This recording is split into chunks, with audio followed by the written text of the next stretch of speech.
Hello students, ಹಿಂದಿನ ವಿಡಿಯೋದಾಗ ನಾನು ನಿಮಗೆ ಕಾರ್ಪೊರೇಟ್ ಅಕೌಂಟಿಂಗ್ದು ಥರ್ಡ್ ಚಾಪ್ಟರ್ದು ಇಂಪಾರ್ಟೆಂಟ್ ಕ್ವಶನ್ಸ್ ಅದು ಹೇಳಿದ್ದೆ. ಥರ್ಡ್ ಚಾಪ್ಟರ್ ಯಾವ್ದಿತ್ತಂದ್ರೆ ವ್ಯಾಲ್ಯೂಯೇಷನ್ ಆಫ್ ಇಂಟೆಂಜಿಬಲ್ ಅಸೆಟ್ ಅಂತ ಹೇಳಿದಿತ್ತಲ್ಲ, ಆ ಚಾಪ್ಟರ್ದು 2 ಮಾರ್ಕ್ಸ್ ಮತ್ತು 5 ಮಾರ್ಕ್ಸ್ ಅಂತ ಇಂಪಾರ್ಟೆಂಟ್ ಕ್ವಶನ್ಸ್ ಅದು ಹೇಳಿದ್ದೆ. ಈಗ ಇವತ್ತಿನ ವಿಡಿಯೋದಾಗ ನಾನು ನಿಮಗೆ 4 ಚಾಪ್ಟರ್ದು ಇಂಪಾರ್ಟೆಂಟ್ ಕ್ವಶನ್ಸ್ ಅದು ಹೇಳ್ತೀನಿ. ಈಗ 4 ಚಾಪ್ಟರ್ ಯಾವ್ದು ಅಂದ್ರೆ ವ್ಯಾಲ್ಯೂಯೇಷನ್ ಆಫ್ ಶೇರ್ಸ್ ಅಂತ ಹೇಳಿದೆ. ಈಗ ಇದ್ರೊಳಗೆ ಫಸ್ಟ್ ಕ್ವಶನ್ ನೋಡ್ರಿ, ನಾನು ನಿಮಗೆ 2 ಮಾರ್ಕ್ಸ್ ಇಂದ ಹೇಳ್ತೀನಿ. ಈಗ ಫಸ್ಟ್ ಕ್ವಶನ್ ಯಾವ್ದು ಅಂದ್ರೆ what is valuation of shares? Valuation of shares refers to the process of determining the value of a company's shares, which is useful for investor, shareholder and potential buyers or sellers of those shares. ನೀವು ಇದು answer ಇಷ್ಟು ಬರೆದ್ರಿ ನಡೀತದ ನೋಡ್ರಿ. ಹಿಂದೆ ನಾ business statistics ಅಂತ ಹೇಳಿ subject ಅದ ಅಲ್ಲಿ ನಿಮಗೆ, ಆ ಸಬ್ಜೆಕ್ಟ್ದು ಇಂಪಾರ್ಟೆಂಟ್ ಕ್ವಶನ್ಸ್ ಅದು ಹೇಳಿನಿ, ಚಾಪ್ಟರ್ ವೈಸ್ ಹೇಳಿನಿ. ತೆಳಗ ನಿಮಗೆ ಕಮೆಂಟ್ ಒಳಗೆ ಅದು ಲಿಂಕ್ ಅದು ಕೊಟ್ಟಿರ್ತೀನಿ, ನೀವು ಅಲ್ಲಿ ಕ್ಲಿಕ್ ಮಾಡಿದ್ರಿ ಅಂದ್ರೆ ನೀವು ಅವೆಲ್ಲ ವಿಡಿಯೋಸ್ ನೋಡ್ಬೋದು. ಅದು ಇರ್ಲಿ ಬಿಡ್ರಿ. ಈಗ ಸೆಕೆಂಡ್ ಕ್ವಶನ್ ನೋಡ್ರಿ, ಯಾವ್ದ ಅಂದ್ರೆ what are the needs for valuation? ಇದು ನಿಮಗೆ 5 ಮಾರ್ಕ್ಸ್ ಒಳಗೂ ಕೇಳ್ಬೋದು, what are the needs of valuation ಅಂತೇಳಿ. ನಾ ಇಲ್ಲಿ ಜಸ್ಟ್ ನಿಮಗೆ 2 ಮಾರ್ಕ್ಸ್ ಒಳಗೆ ಕೊಟ್ಟೀನಿ ನೀಡ್ಸ್ ಫಾರ್ ವ್ಯಾಲ್ಯೂಯೇಷನ್ ಅಂತೇಳಿ.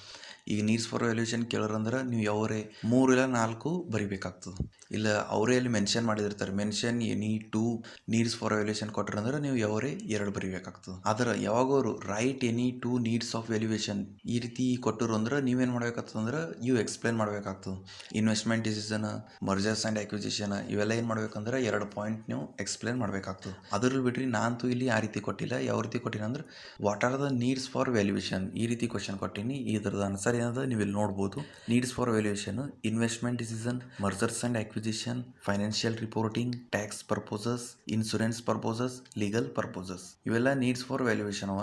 ಈಗ ನೆಕ್ಸ್ಟ್ ಕ್ವಶನ್ ನೋಡ್ರಿ, ಯಾವ್ದು ಅಂದ್ರೆ what are the methods of valuation? The methods of valuation: average profit method, capitalisation of average profit method, super profit method, discounted cash flow method, market value method ಇವೆಲ್ಲ ಏನವ methods of valuation ಅವ. ಈಗ next question ನೋಡ್ರಿ, what is yield method?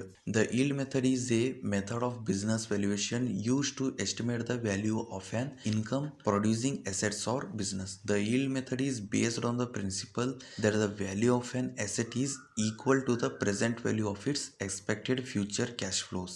ಈಗ next question ನೋಡ್ರಿ, ಯಾವ್ದು ಅಂದ್ರೆ what is intrinsic value method? The intrinsic value method can be use to value a company equity which represent the ownership interest in the company.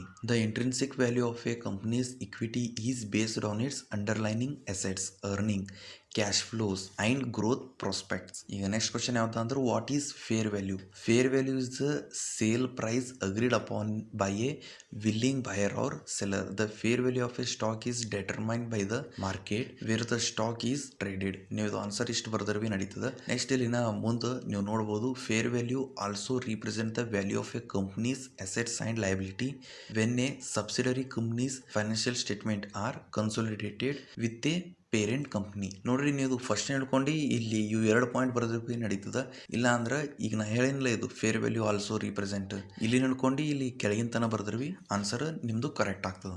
2 ಸೇಮೇ ಅವ. Next ಈಗ ನೋಡ್ರಿ, ಯಾವ್ದು question ಅದ ಅಂದ್ರೆ ವಾಟ್ ಆರ್ ರೈಟ್ಸ್ ಇಶ್ಯೂ ಅಂತ ಹೇಳಿದ. A right issue also known as A rights offering is a type of corporate action in which a company issues new shares of its stocks to its existing shareholders. In a rights issue, the company gives its shareholder the right to buy a certain number of new shares at a discounted price, usually for a limited period of time. Next question ನೋಡ್ರಿ, ಯಾವ ರೀತಿ ಅದ ಇದು. What is rights issue valuation? A rights issue valuation is a process used to determine the value of a company's shares that are being offered to existing shareholders through a rights issue.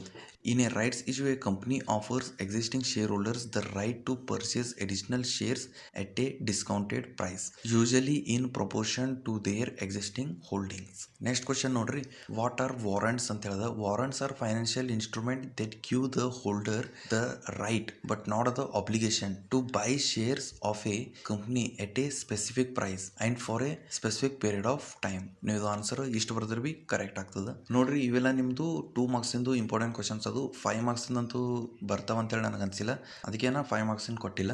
ನೋಡ್ರಿ, ವಿಡಿಯೋನು ಇಲ್ಲಿ ತನ ನೋಡಿದ್ರಿ ಅಂದ್ರೆ ತೆಳಗ ನಾ ಈಗ link ಅದು ಕೊಟ್ಟಿನಿ, ಬಿಸ್ನೆಸ್ ಸ್ಟ್ಯಾಟಿಸ್ಟಿಕ್ಸ್ ಅಂತ ಹೇಳಿ. ನೀವು ಅದ್ರ ಮೇಲೆ ಕ್ಲಿಕ್ ಮಾಡಿದ್ರೆ ನೀವು ಚಾಪ್ಟರ್ ವೈಸ್ ಆ ಸಬ್ಜೆಕ್ಟ್ದು ಇಂಪಾರ್ಟೆಂಟ್ ಕ್ವಶನ್ಸ್ ಅದು ನೋಡ್ಬೋದು. ಹಾಗೆ ವಿಡಿಯೋನು ಇಲ್ಲಿ ತನ ನೋಡಿದ್ರಿ ಅಂದ್ರೆ ಒಂದ್ಸಲ ವಿಡಿಯೋಕ್ಕೆ ಲೈಕ್ ಮಾಡಿರಿ. ಹಾಗೆ ನೀವು ನಮ್ಮ ಚಾನಲ್ನ ಸಬ್ಸ್ಕ್ರೈಬ್ ಮಾಡಿದಿಲ್ಲ ಅಂದ್ರೆ ನಮ್ಮ ಚಾನಲ್ ಸಬ್ಸ್ಕ್ರೈಬ್ ಮಾಡಿರಿ. ನಿಮಗೆ ಇದೇ ರೀತಿ ಇಂಪಾರ್ಟೆಂಟ್ ಕ್ವಶನ್ಸ್ ಅದು ಪ್ರೊವೈಡ್ ಮಾಡ್ತಾ ಇರ್ತೀನಿ. ಓಕೆ ಸ್ಟೂಡೆಂಟ್ಸ್, ಇವತ್ತಿನ ವಿಡಿಯೋಗೆ ಇಷ್ಟೇ. ಮುಂದಿನ ವಿಡಿಯೋ ನಾನು ನಿಮಗೆ ನೆಕ್ಸ್ಟ್ ಬಗ್ಗೆ ಹೇಳ್ತೇನೆ.